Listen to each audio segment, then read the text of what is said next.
জান্নাতে যেতে হইলে আপনাকে নির্দিষ্ট নিয়ম শৃঙ্খলার মধ্যে চলতে হবে। নিয়ম শৃঙ্খলা বাহিরে যাওয়ার কোনো সুযোগ নাই।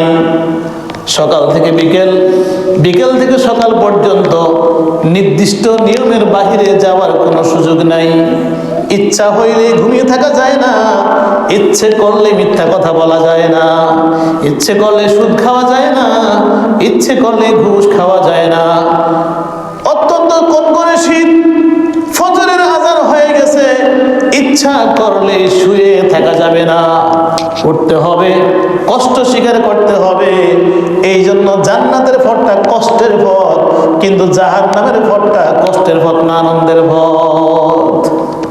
অথচ তার ফলাফলটা বিপরীত।